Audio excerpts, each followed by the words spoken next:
Habang galit na galit ang family head na si Jegel Chiam, ay pinakalma naman ito ni Jegel Sheik habang sinasabi nito na mayroon pa naman tayong ibang paraan.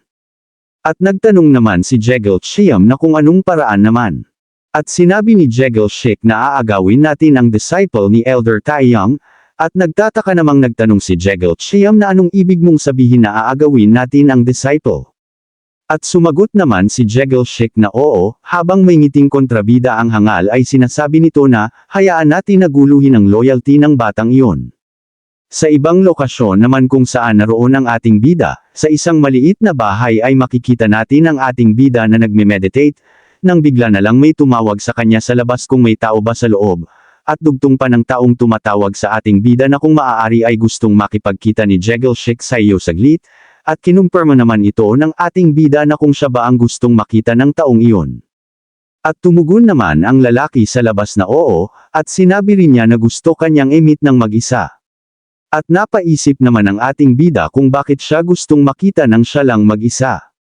At dugtong pa ng ating bida sa kanyang isip na, ang Sly Fox na iyon ay gustong maghasik ng salungatan, habang papaalis ang ating bida at ang lalaki, ay makikita natin na may isang tao na nagtatago sa likod ng bahay, habang palihim na nakikinig sa kanilang pinag-usapan, at makikita natin na si Elder Taeyang pala ito.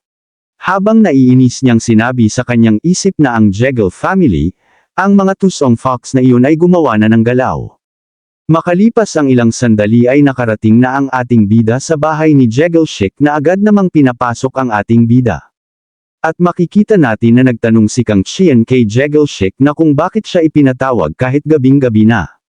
At dugtong pa ng ating bida na sa tingin ko hindi matutuwa ang aking master na makita tayong nag-uusap ng ganito, na makikita natin si Jegel Sheik habang nakatitig ng masama at iniisip niya na para sa sinumang tao kahit na naging disciple lang sa isang araw, ay hindi totoo na magiging loyal agad, at sinabi ni Jegel Sheik sa ating bida na dahil biglaan ang pagtawag ko sa iyo at wala na tayong sapat na oras ay di na ako magpapaligoy-ligoy pa.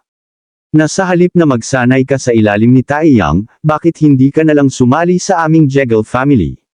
At sumagot naman ang ating bida na ngunit ako ay, at di na nga natuloy dahil sinabi ni Jegel Sheik na alam mo, lahat ay magagawa ko na kahit si Taeyang na isang master, ay wala naman siyang pundasyon o kapangyarihan.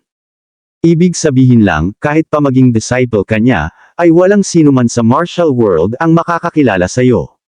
Ngunit sinabi lang ni Kang Chian na ang aking master ay isa sa malapit sa 10 martial artist. At dahil sa level ng kanyang skill siya ay, ngunit di naman ulit pinatapos ni Jegel Sheik ang ating bida sa kanyang pagsasalita dahil pasigaw niyang sinasabi na ang skill, ay hindi isang bagay na ipagmalaki. Dahil sa ginawang pagsigaw ni Jegel Sheik sa ating bida ay hindi ito nagustuhan ni Kang Chian. Habang natahimik ang ating bida ay tinitigan lang niya si Jegel Sheik ng masama. Habang si Jegel Sheik ay patuloy lang sa pagyayabang patungkol sa kanilang Jegel family. At sinabihan pa ang ating bida na ikaw ay walang muwang. Na kahit ang isang tao ay nasa top 10 martial artist o malapit dito, ito pa rin ay hindi magtatagal. At dugtong pa niya na ang isang bagay lamang ang magtatagal ito ay ang sekta. Ang sekta na may mahabang tradisyon at reputasyon ang nais gumawa ng 10 martial artist. At yan ang lakas ng mga prestigious family katulad na lang samin, ang aming Jegel family. Habang hinihikayat niya ang ating bida para pumayag na sumali sa kanilang Jegel family ay ipinagmamayabang nito kay Kang Chian, na ang kanilang Jegel family ay humahawak at hindi may kakailan na malakas ang impluensya sa buong martial world. At dugtong pa niya na kung gusto mo, kami ang magiging malakas mong suporta, pero maliban na lang kung. At napangiti ng masama si Jegel Sheik habang binabanggit na maliban na lang kung natapos mo nang i-absorb ng buo ang Blood Demon Essence. Sabay tanong sa ating bida na kung na-fully absorb mo ba. At makikita natin si Kang Chian na agad na intindihan ang pakay sa kanya ni Jegel Sheik ay ang Blood Demon Essence kaya siya gustong pasalihin sa kanilang Jegel family.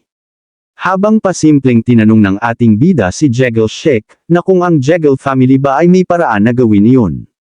At sumagot naman si Jegel Sheik na so ngayon ay naiintindihan mo ang ibig kong sabihin.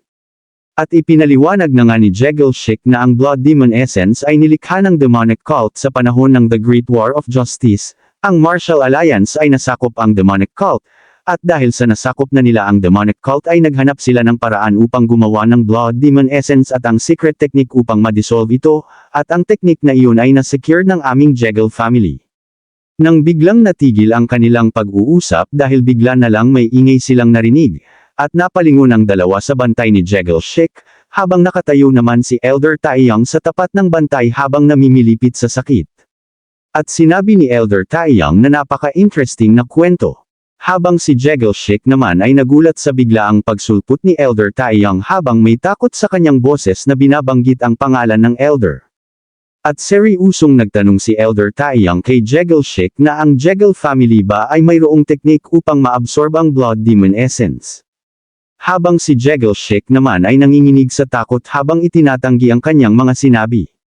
Ngunit ang ating bida na pasaway ay sinabi niya sa Elder na malinaw niyang sinabi iyon Master. Dahil sa sinabi ni Kang Qian ay mas lalong natakot si Jekyll Shake dahil mas lalong pinahamak pa siya ng ating bida, habang sa isip ni Jekyll Shake ay minumura niya ang ating bida habang sinabi niya na ang bastards na ito ay naglagay ng trap upang mahulog ako sa kanyang patibong, habang ang ating bida naman ay mas lalong inudyukan ang kanyang master para ito ay magalit habang sinasabi niya na malinaw ko itong narinig ng dalawa kong tenga master. Habang si Jekyll Shake naman na pinagpapawisan, ay sinabihan niya si Elder Taeyang na please kumalma ka muna at makinig sa aking paliwanag Elder. Ngunit agad naman siyang pinatahimik ni Elder Taeyang habang sinisigawan siya nito. At sinabi ni Elder Taeyang na mayroon akong authority na ipinagkaloob ng alyansa upang mag-imbestiga, kaya huhulihin kita agad sa salang pakikipagsabwatan sa demonic cult, habang si Jekyll Shake naman na nanginginig ang boses habang sinasabing pakikipagsabwatan, iyan ay imposible, at sumagot naman si Elder Taeyang na kung hindi ka nakipagsabwatan, papaanong napunta sa iyong mga kamay ang demonic cult secret manual. Habang pinagpapawisan at galit na galit si Jekyll Shake ay napamura na lang siya sa kanyang isip habang sinasabi niya na mukhang di na ako makakalusot. At makikita natin ang ating bida na nagtanong kay Elder Taeyang na kung ano ang parusa sa mga taong nakipagsabwatan sa demonic cult. At sumagot naman si Elder Taeyang na ang parusa ay kamatayan. Na mas lalong nagpatakot kay Jekyll Shake at di nakapagsalita. Habang ang ating bida naman na may masamang balak na nagtanong kay Elder Taeyang na bilang inspector ba ay may authority ka na i-execute on the spot, ang mga kasabwat di ba? At kumagat naman ang Elder sa sinabi ng ating bida at sumangayon na mayroon nga siyang authority na gawin iyon.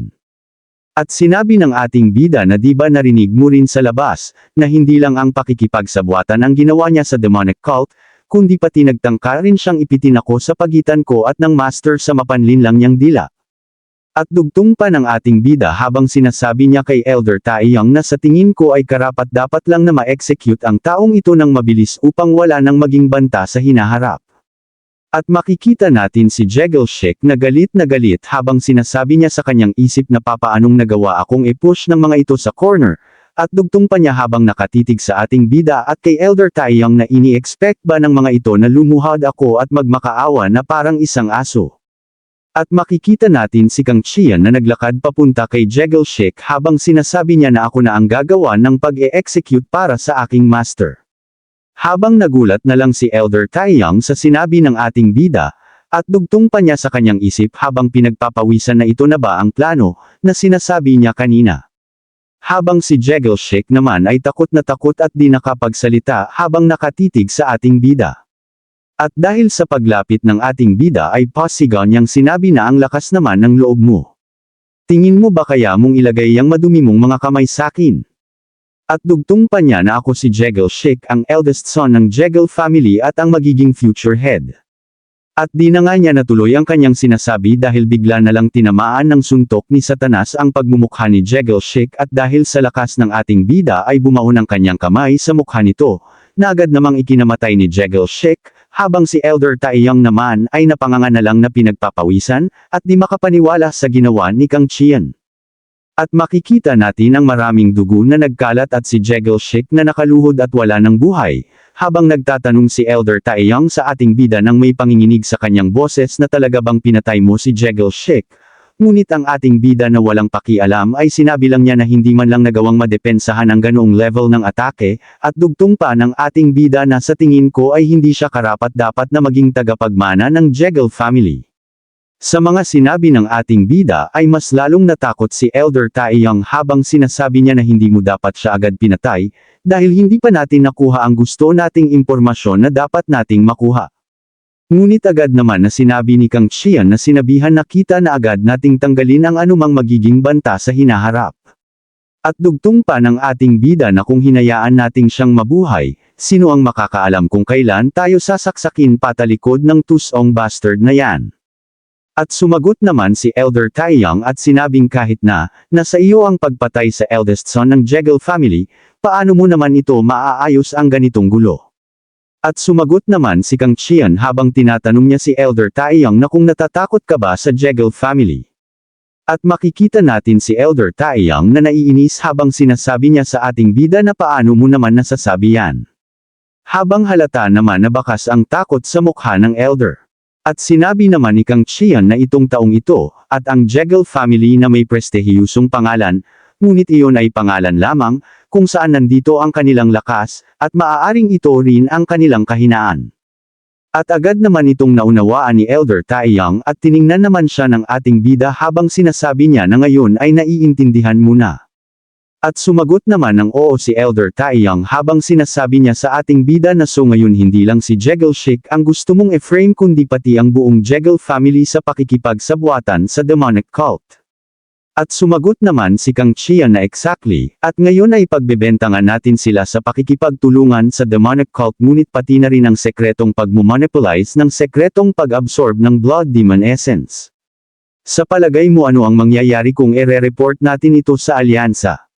Sa mga sinabi ng ating bida ay di nakasagot ang Elder.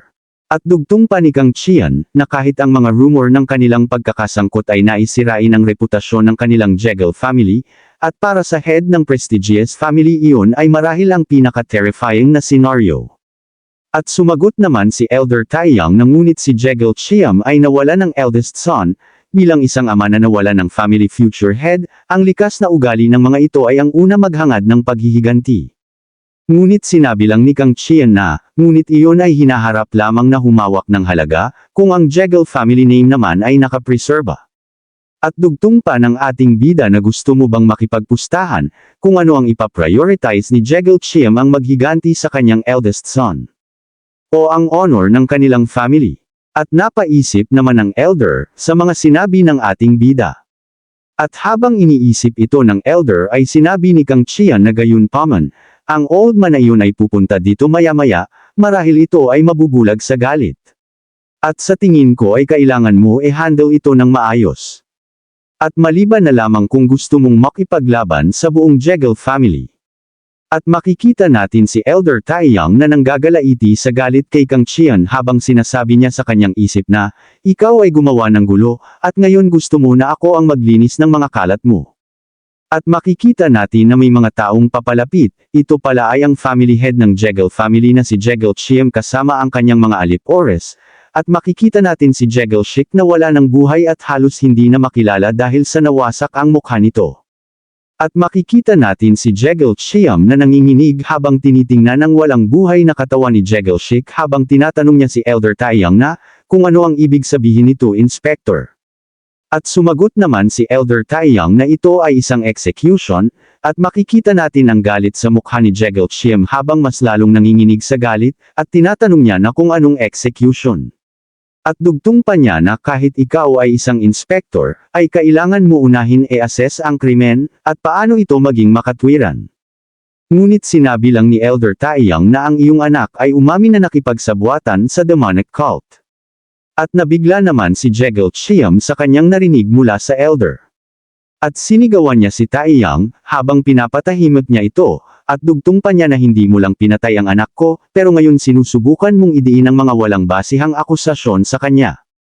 At makikita natin si Elder Taeyang at ang ating bida na tahimik lang habang nakatingin kay Jegal Qian, at sinabi din ni Jegal Qian nang may halong pagbabanta na ngayong gabi, walang sinuman sa inyong dalawa ang makakalabas dito ng buhay. At makikita natin na bumunot na ng sandata ang mga alagad ni Jegal Qian upang atakihin ang ating bida at si Elder Taeyang. Na agad namang nagpainit sa dugo ni Elder Taeyang ang ginawang pagbabanta sa kanilang dalawa ng ating bida.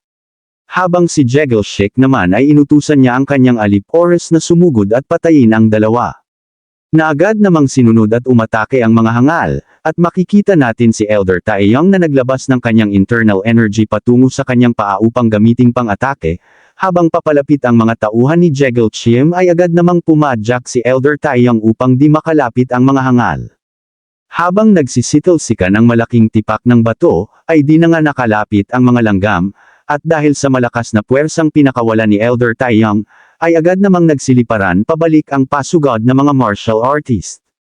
At makikita natin ang malaking onggoy, ay si Elder Taeyong pala na habang pinagmamasdan ng mga hangal. At habang hinawakan niya si Kang Qian sa balikat, ay sinabi niya na ang lahat ng nandito ay may alam na ang aking disciple ang siyang uminom ng elixir na mula sa demonic cult, ang Blood Demon Essence. Gayunpaman, ilang sandali lamang ang nakalipas, nagpadala si Jeggle Sheik ng isang tao upang ipatawag ang aking disciple. Na sinasabing nakuha ng Jeggle family ang sikretong pamamaraan upang lubos na maabsorb ang Blood Demon Essence, at nag-aalok na ipasok siya sa kanilang Jeggle family.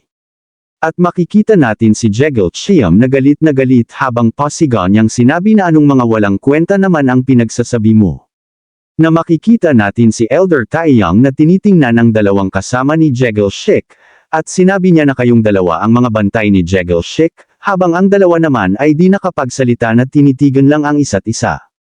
At biglang pasigaw na sinabi ni Elder Taeyong na bilang isang inspector ng Alliance, ay itatanong ko sa Jeggle family ito. Paano ginawa ang isang secret manual ng demonic cult matapos ngayon ang Jeggle family na ang nagmamay-ari? At pasigaw niyang tinatanong si Jeggle Chiem na kung bakit tinatago nito ang isang napakadelikadong kasulatan. At si Jeggle Chiem naman ay pa-otol-otol itong nagsasalita habang itinuturo siya ni Elder Taeyong. Na habang pinagpapawisan ay sinabi niya na mukhang mayroon tayong hindi pagkakaintindihan Inspector Taeyong, na mapapansin natin na mayroong tinatago ang family head ng Jeggle family habang hindi makatingin ng diretsyo kay Taeyong. At makikita natin na hindi nakapagsalita ang family head, habang sinabihan sila ni Elder Taeyong na lahat ng miyembro ng Jeggle family, ay makinig kayong mabuti, at gumawa ng mapagpipilian, at dugtong pa ni Elder Taeyong habang tinuturo ang sarili, na gusto nyo bang salungatin ako, at mabuhay bilang isang pamilya na pinagtaksilan ng Martial Alliance, o gusto nyong makipagtulungan sa akin upang linisin ang inyong mga pangalan, mula sa mantsa ng pakikipagsabwatan sa demonic cult. Kung nagustuhan nyo ang ating walang kwentang kwento ay huwag kalimutang mag-like, comment and subscribe to my channel. Abangan sa susunod nating kwento ang mga mangyayari dahil may babaeng karakter ang magpapakita at ang paghamon sa ating bida sa isang match sa arena ng mga martial artist. Thanks for watching guys.